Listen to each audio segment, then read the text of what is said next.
I think it's all the above. Got a lot of guys with experience that have come back, and they've gotten better. Schematically, I don't know how much that is. I think it's more credit to the kids, taking the coaching, getting better, applying it, and playing with a lot of confidence. Forgive me if you were asked this before, but just your thoughts on facing Chip Kelly. Obviously, you faced him before a couple times. We are Washington. Yeah, it's every time you play, it's always a challenge because he does a great job changing numbers, trying to gain leverage and a number of advantages and advantage throws. And he had those really prolific offenses at Oregon, and it's similar from the standpoint he's trying to get the ball out to his playmakers in space and let them go to work. But he does a really good job in the run game of creating issues, trying to take advantage of your numbers, your leverages, and it's without getting into the weeds of it, it's challenging because you don't know, because they do enough where they can change how they want to attack you, whether it's zone schemes or gap schemes, and so or running the quarterback. So. You show them as many looks as you can, but at the end of the day, it's going to be a game of adjustments, and then get in the flow of the game and go from there. He has enough offense where he can grab out of multiple bags of how he wants to attack, right?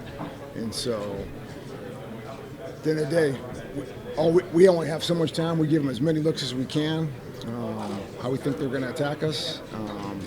And then once you get into the game, you get a flow of the formations, the plays, what the flavor is. He is emphasizing, and then you adjust. But you guys wanted, when you guys got here, you wanted to build a team that could compete against the SEC, right? So you got bigger up front, right? You got more speed on the outside. What's it like now that you're kind of able to see kind of the byproduct of the things that you guys have been building for? Yeah, it's been an awesome year. And it's been awesome because of the mentality that the guys show up week in and week out. Whether we win or lose, they've shown up with the same mentality. Get back to work, get better, and on to the next challenge. And it's been no different this week, and it just happens to be semi game and Cotton Bowl, but it's been awesome. And it's all credit to the kids. We don't get to talk to you very much. So, what are you seeing from a guy like Alex January? Yeah, he's a freshman that's showing bright spots here and there. Still work in progress for sure, but he's got ability, and the little time he's getting out there, he's doing okay. But he's learning as he goes. It's a big difference between being the big dog in high school and then coming to Texas and learning the culture, learning the ways of the standards and physicality and how everybody's big he's going against. He's not the big guy anymore, and he's been awesome. He's done a great job. He's a work in progress. I mean, with all the guys who left, is he a guy you need to kind of count on next year, or will you keep? Yeah, I mean, like all these guys, they gotta keep getting better, and we'll get to that here after the season. But for sure, he's a guy that we expect to be a factor next year. What about this guy in terms of Anthony Hill? Where's he made the most progress? Anthony, from being a freshman to second-year player, just understanding of the defense, practicing, better consistency, the attention to detail that it takes to execute at a high level week in and week out.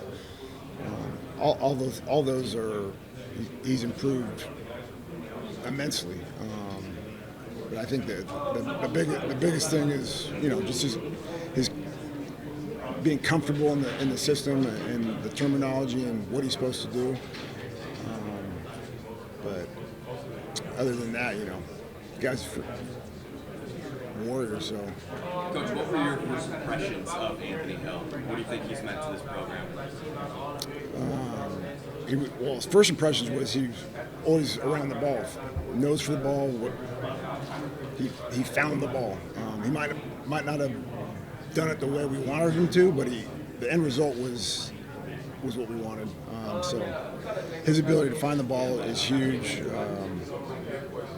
The effort. He's an awesome kid to coach, but he's big, he's fast, he's physical, and he's got a good head on his shoulders. Was there a specific moment, like in practice or in a game, where you were like, man, this is our guy? Yeah, the Alabama game. We made some big plays in that game last year, and that was the guy we thought we were recruiting. The brighter the lights, the better he plays. Yeah. I think a lot of these guys, they've been through it enough now. We got a lot of guys back, and so even like, every game, there's going to be some sort of adversity, and I think obviously last week was a testament to that. The guys, we were on our heels for a little bit there in that fourth quarter, and the guys found a way to make the plays that we needed at the right time. The Reds.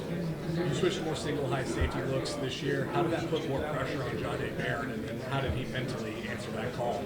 Yeah, he was. He wanted to make the move out to corner. We were all about it.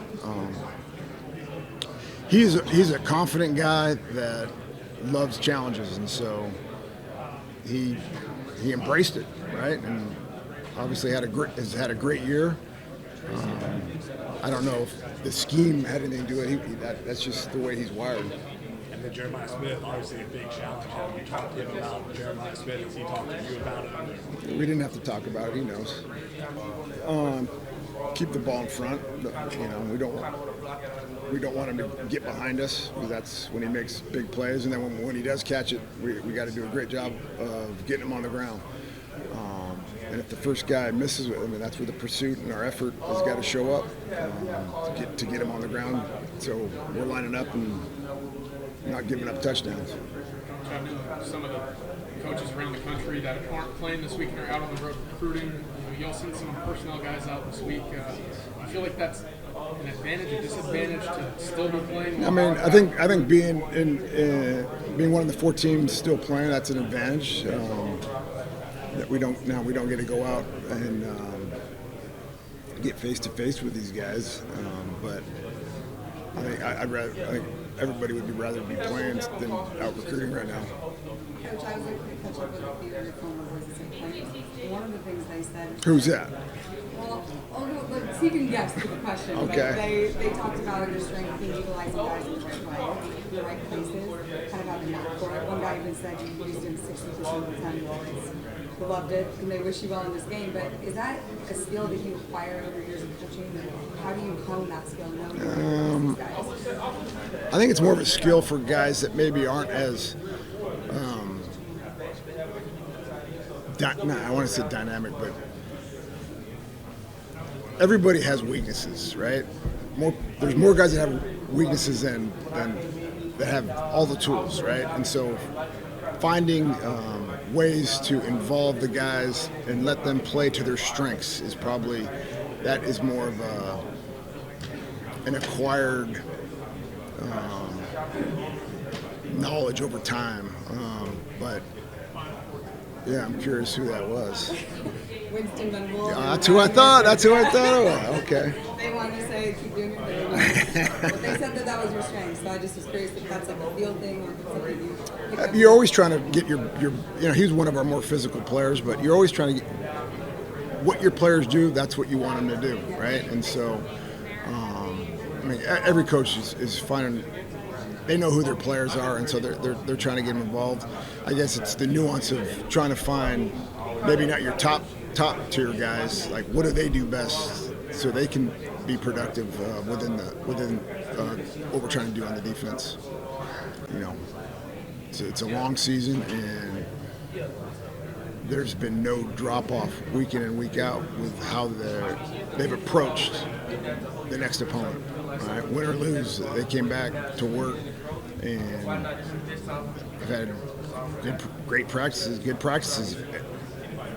We haven't had any lulls from that standpoint. So that's what makes it really enjoyable when you're not pulling teeth to get guys to crank it up for practices. That's enjoyable. Do you have any examples that you may have walked into the building and may have been shocked about the preparation, or like, oh wow, you're here this early? Or? Yeah, it's really when you're leaving, right? I mean, we don't burn the midnight at all, but we'll be there, 9:30, and there'll still be guys in there watching tape, of their opponent. But most of the guys they're popping in and out throughout the day to get extra video sessions, extra coaching sessions, and on the game plan, and so yeah, all that, whether it's practice or being in the building and finding extra time with our coaches is a big part of it. People have talked so much about Ohio State's wide receivers, but I mean, this is obviously one of the great secondaries that you've had. What do you think kind of makes this secondary so unique and so successful? They play well together. They understand what we're Coach Gideon and Coach Joseph have done a great job of getting that understanding the concepts that we're playing with, the coverage concepts. They play with good leverage, discipline eyes. They play hard, and they have confidence.